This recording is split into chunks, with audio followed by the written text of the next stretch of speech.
Baik, kita mulai. Assalamualaikum warahmatullahi wabarakatuh.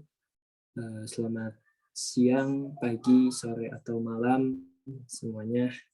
Perkenalkan, nama saya Muhammad Ivan Firdaus Hasan. Saya dari kelompok 8, kelompok di pelajaran pendidikan agama Islam. Adapun kelompok saya terdiri dari Sidki, Muhammad, Yasir, Mufid, dan juga Kafin. Di sini topik yang akan kita bahas atau yang akan saya bahas yaitu mengenai pendidikan anak, yang mana materi ini sudah kami rancang sedemikian rupa, kemudian akan disampaikan kepada hadirin semua yang menyaksikan video ini, dan juga kepada Bapak Guru yang juga menilai tugas kami ini. Baik, kita mulai dengan pengucapan ulang salam. Assalamualaikum warahmatullahi wabarakatuh. Innal hamdalillahi nahmaduhu wa nasta'inuhu wa nastaghfiruh wa na'udzu billahi min shururi anfusina wa min sayyiati a'malina may yahdihillahu fala mudhillalah wa may yudhlil fala hadiyalah.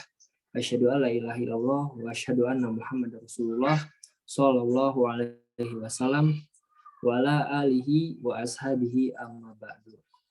Pertama-tama dan yang paling utama, mari kita panjatkan puji dan syukur kehadirat Allah Subhanahu wa taala yang mana sampai detik ini, sampai saat ini tiada henti-hentinya Allah memberikan berbagai macam nikmat kepada kita dari mulai kita bangun tidur sampai nanti kita akan tidur lagi. Maka dari itu, atas semua karunia Allah yang Allah berikan kepada kita semua, patut kita syukuri, wajib kita syukuri dengan ucapan syukur alhamdulillahirabbil alamin. Baik, di sini saya akan menjelaskan atau mempresentasikan tugas kami yang diberikan oleh Bapak Guru, yaitu mengenai pendidikan anak. Kenapa gitu? Materi ini penting ya karena pendidikan anak itu ya betul-betul penting untuk kita bahas. Karena bisa dilihat faktor-faktor atau fenomena-fenomena sekarang, banyak anak-anak yang mungkin bisa dikatakan agak kurang berpendidikan. Tidak semua, namun ada beberapa. Nah, maka dari itu ya mungkin ini bisa menjadi bekal untuk kita nanti dalam menjadi orang tua, bagaimana sih caranya kita mendidik anak. Mungkin lanjut, kita masuk kepada materinya, pendidikan anak. Definisi pendidikan anak. Definisi pendidikan anak. Pendidikan adalah bimbingan atau pertolongan yang diberikan oleh orang dewasa kepada perkembangan anak untuk mencapai kedewasaannya dengan tujuan agar anak cukup cakap melaksanakan tugas hidupnya sendiri, tidak dengan bantuan orang lain. Dalil-dalil yang berkaitan dengan pentingnya orang tua mendidik anaknya, wa umur laka bi as-sholata wa astabir alaiha, dan perintahkanlah kepada keluargamu mendirikan sholat dan bersabarlah kamu dalam mengerjakannya. Kemudian dalil selanjutnya, ya ayyuhalladzina amanu qu anfusakum wa ahlikum nara. Hai orang-orang yang beriman, peliharalah dirimu dan keluargamu dari api neraka. Jadi di dalil ini dijelaskan bahwa ramutlah keluargamu dan juga dirimu. Maksudnya ramut itu ya dibimbing gitu, diberi pendidikan dari anggota keluargamu, ya termasuk anak gitu. Jadi dibimbing, kita ramut agar terhindar dari api neraka. Kemudian dalil yang selanjutnya, an Abi Sari Sabarah ibnu Ma'bid al-Juhni radhiyallahu anhu qala Rasulullah sallallahu alaihi wasallam al-asobi as-sholah lasbi sani wa adrobuh alaiha ibnu asir sanin. Rawahu Abu Daud wal Tirmizi. Dari Surayyah Sabrah bin Ma'bad al-Juhani radhiyallahu an, ia berkata, Rasulullah sallallahu alaihi wasallam bersabda, ajarilah anakmu mengerjakan sholat apabila berumur 7 tahun dan pukullah mereka karena meninggalkan sholat apabila berumur 10 tahun. Hadis riwayat Abu Daud dan Tirmizi. Jadi di dalil ini dijelaskan bahwa ajarilah anak-anak kalian itu untuk sholat. Ketika anak kalian menginjak umur 7 tahun, maka cukup dengan diberitahu, cukup dengan diarahkan, hayu sholat yuk. Ya, seperti itu contohnya.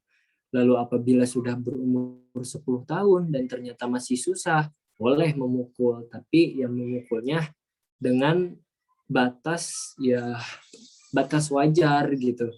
Jangan dipukul sahabakna gitu, jangan salam dari binjai hajar, jangan gitu. Itu bahaya. Jadi ya pukul dengan bertujuan pukulan yang mendidik. Jadi bukan melukai. Maka ya di sini maka ajarilah anakmu untuk mengerjakan sholat. Selanjutnya, mendidik anak adalah kewajiban kedua orang tuanya.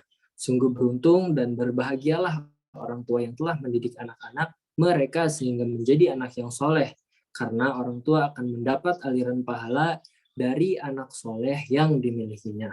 Rasulullah SAW bersabda, "Idza mata al-insanun qata'a anhu amaluhu illa min salasati illa min shadaqati jariyah au ilmin yuntafa'u bih au waladin solihin yad'ulah."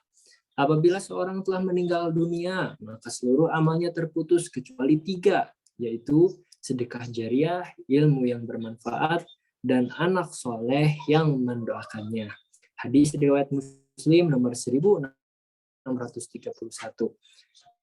Di dalil ini diterangkan bahwa ketika seseorang telah meninggal dunia, maka terputus semua amalnya. Jadi ya udah tidak akan ada catatan amal lagi buat kita ketika kita sudah mati, udah stop gitu. Kecuali 3 hal di sini diterangkan, kecuali 3 hal. Yang pertama yaitu sedekah jariah. Sedekah kita, contohnya sedekah jariah itu ketika kita bersedekah ke masjid. Nah, itu akan menjadi amal jariah ketika masjid itu dipakai digunakan untuk pengajian-pengajian atau apapun yang halnya di situ bersifat positif. Kemudian ilmu yang bermanfaat, contoh ketika kita menjadi guru, kita mengajarkan suatu hal, lalu ilmu itu diamalkan terus oleh murid-murid kita, nah itu akan menjadi amalan yang akan terus mengalir ketika kita sudah meninggal. Ya termasuk ketika ilmu-ilmu yang kita ajarkan terhadap anak-anak kita. Contoh ketika anak kita masih kecil, kita ajari untuk membaca Al-Fatihah, itu luar biasa gitu, pahala yang mengalir. Bayangkan ketika nanti anak kita sudah dewasa, ketika sholat terus membaca Al-Fatihah. Nah, Al-Fatihah itu ternyata ilmunya dari kita. Nah, maka pahala Al-Fatihah itu akan terus mengalir kepada kita setiap anak kita sholat. Maka penting gitu dalam kita memberikan ilmu yang bermanfaat. Kemudian yang terakhir atau yang ketiga adalah anak soleh yang mendoakannya. Jadi ya di sini disinggung kembali anak soleh. Namun adapun anak soleh sendiri akan muncul ketika anak itu dididik sebaik-baik mungkin, sebenar-benar mungkin, tidak dibiarkan begitu saja. Dan sudah pasti gitu, anak yang soleh itu pasti mendoakan kedua orang tuanya. Maka dari itu ya, mari kita rambut anak-anak kita nanti, anak cucu kita kelak nanti untuk menjadi anak soleh yang nantinya akan senantiasa mendoakan kita semua ketika kita sudah meninggal. Lanjut, sosok ayah sebagai kepala rumah tangga memiliki tanggung jawab besar dalam membangun rumah tangga. Karena Allah Azza wa Jalla akan mempertanyakan di hari akhir kelak. Hal ini berdasarkan sabda Rasulullah Shallallahu Alaihi Wasallam, "Kulukum ro'in wa kulukum mas'ulin an ro'iyatih wa al amri ro wa rojulu ro ala ahli baitih wal mar'atu ro'iyatu ala baiti zaujiha wa waladih fa kullukum ro wa kullukum mas'ul an ro'iyah." Kamu sekalian adalah pemimpin dan kamu sekalian bertanggung jawab atas orang yang dipimpinnya. Seorang amir atau raja adalah pemimpin, seorang suami pun pemimpin atas keluarganya, dan istri juga pemimpin bagi rumah suaminya dan anak-anaknya.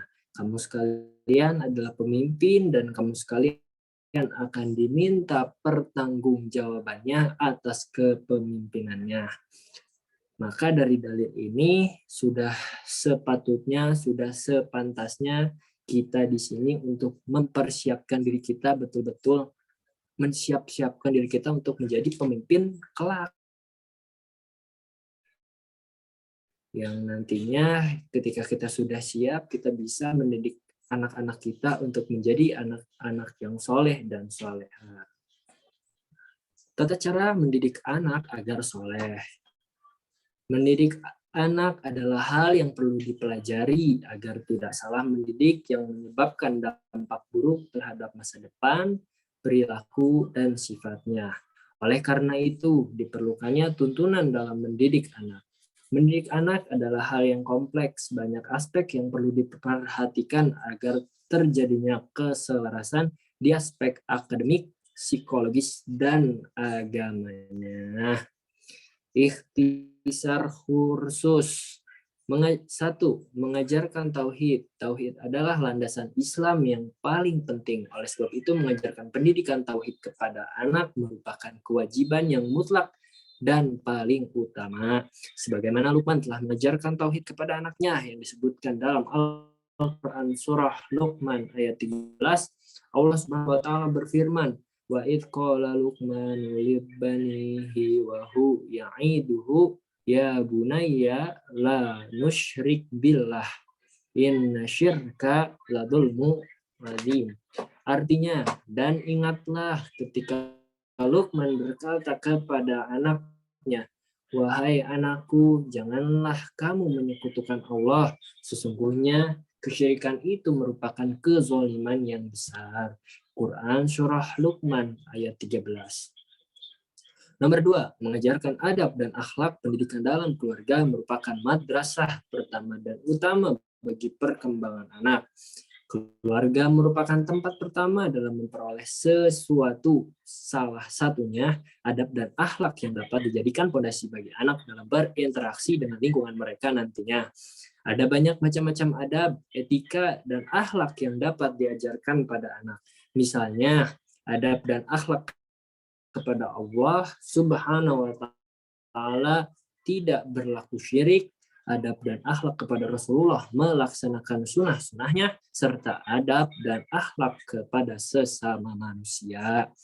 Jadi perlu kita ketahui bahwa kita itu diberikan bekal untuk mendidik atau mengajarkan anak, yaitu mengajarkan mengenai adab dan juga akhlak. Yang pertama ada adab untuk beradab kepada Allah, yaitu yang tidak berperilaku syirik atau berlaku syirik. Adab kepada Rasulullah, melaksanakan sunnah-sunnahnya.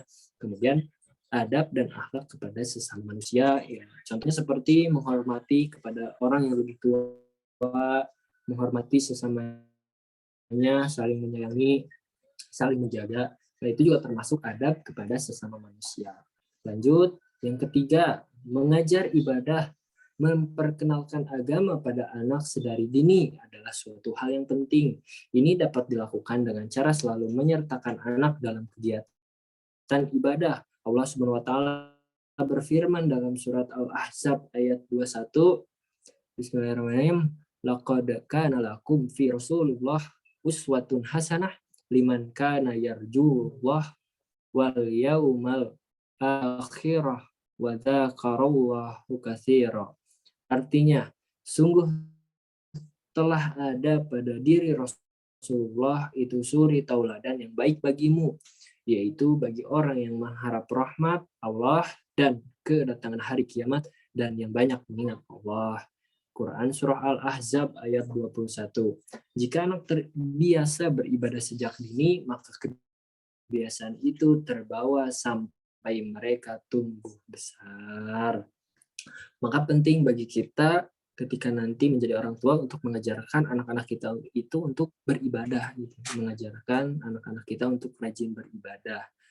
Yang mana ya itu menjadi bekal untuk anak kita nanti ketika dewasa. Nah, itu akan turun-temurun dari anak kita ke cucu-cucu kita, lalu ke cicit. Nah, terus akan mengalir terus ila yaumil qiyamah.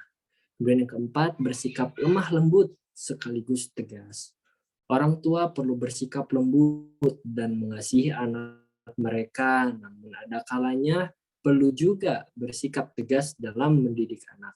Selain dituntut bisa menjadi pemimpin bagi anak, ayah dan bunda harus bisa juga menjadi teman yang penuh kasih sayang bagi buah hati. Misalnya mengajak bermain, bercanda, dan mencium sebagai bentuk kasih sayang. Jadi di sini juga kita diberi bekal bahwa dalam kita mendidik anak itu perlu adanya sikap lemah lembut. Tapi jangan lupa ada tegasnya juga. Jangan terlalu lemah lembut. Takutnya ketika kita terlalu lemah lembut nantinya malah disepelekan oleh anak kita gitu. Karena kitanya terlalu lemah lembut, akhirnya anak kita jadinya ya melawan gitu, ngebantah ketika kita memberi arahan kepada anak kita. Jadi sikap lemah lembut ini perlu kita lengkapi dengan sikap tegas.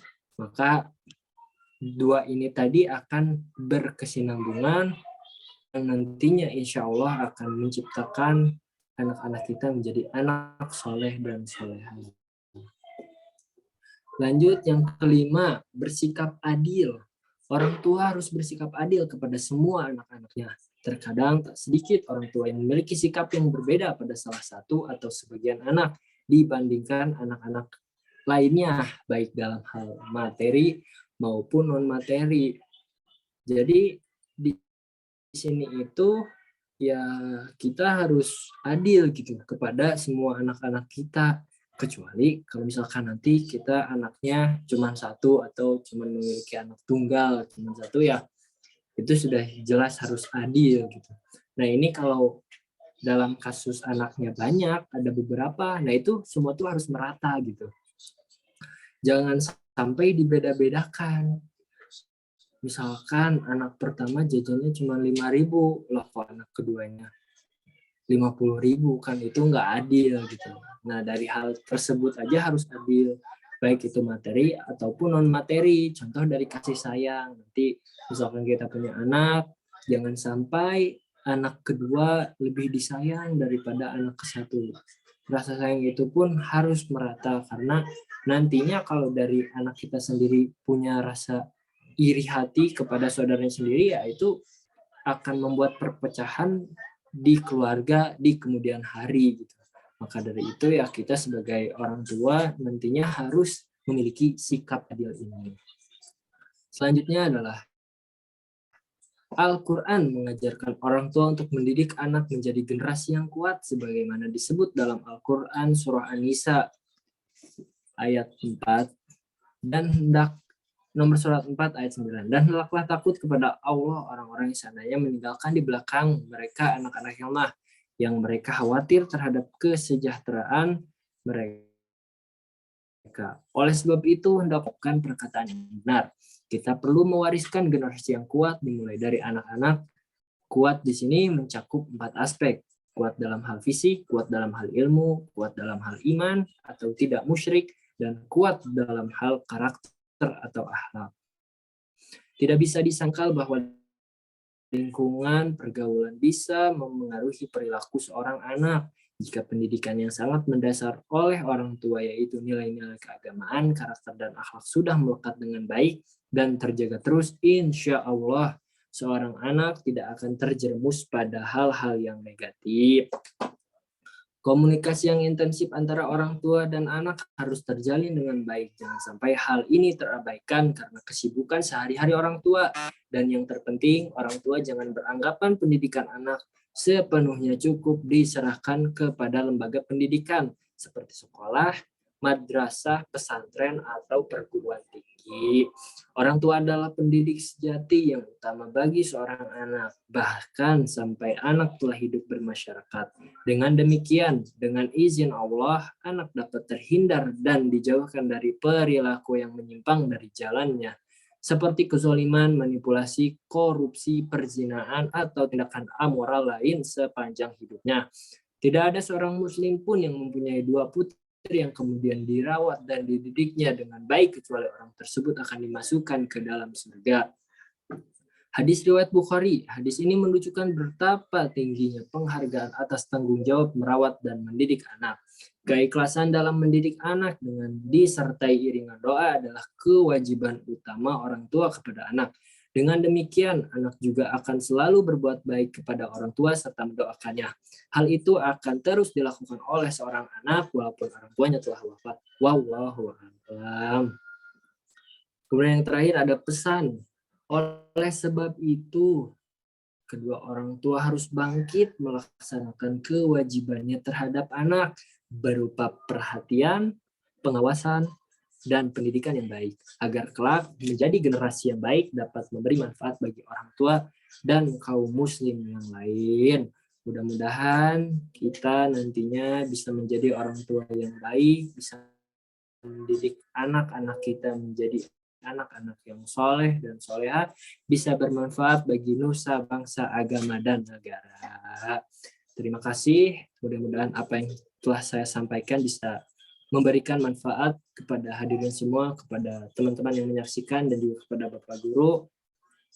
Atas perhatiannya sekali lagi saya syukuri dengan ucapan syukur alhamdulillah jazakumullah khairan. Terima kasih yang sebanyak-banyaknya. Mohon maaf apabila banyak kekurangan-kekurangan kata atau kesalahan-kesalahan dalam penggunaan kata. Saya mohon maaf yang sebesar-besarnya.